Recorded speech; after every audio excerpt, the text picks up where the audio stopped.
Former Straits Times editor Cheong Yip Seng said, when it comes to journalism, there are three rules: accuracy, accuracy and accuracy.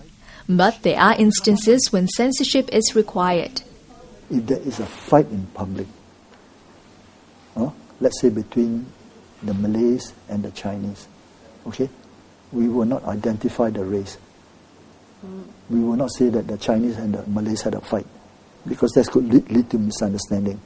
It may not be a racial riot, but the moment you say that there is a fight between the Chinese and Malays, it will create a certain impression that this is a racial matter. So what we do is that we will say that there's a fight, but we will not give the races of the people involved. If it's all Chinese, different matter. But if it's a fight between two different races, we have to be very restrained in how we cover it. Mr. Cheong spent 43 years in journalism, including 15 years as editor-in-chief of the Singapore Press Holdings English and Malay newspapers division. And his experiences are documented in a new book titled O.B. Marcus, My Straits Times Story. A lot of it had to do with the pressures that Singapore were under, during the early days, before and during independence. There were riots, there were bombs, so covering those events were memorable. But equally memorable was to also write about the growth of Singapore.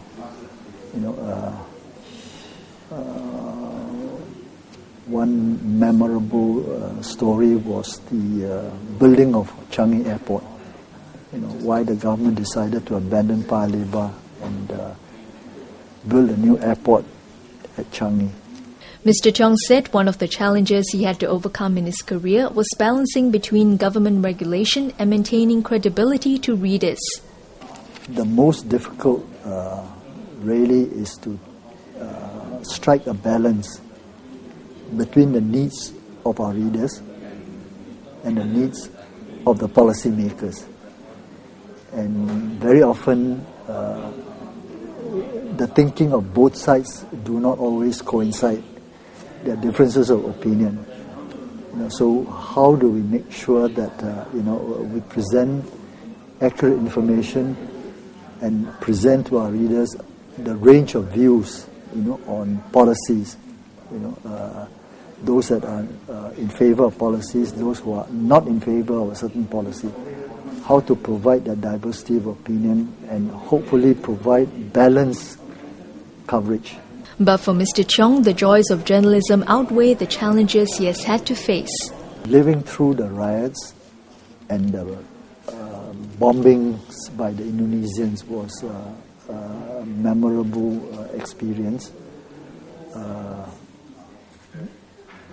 Building up the Straits Times was also very satisfying for me. Working with young people in the newsroom and watching young people blossom in their career. I've seen them join us first as first fresh from university, and then watch them grow on the job, and then succeed, in doing what they did. So their success was a source of great satisfaction for me.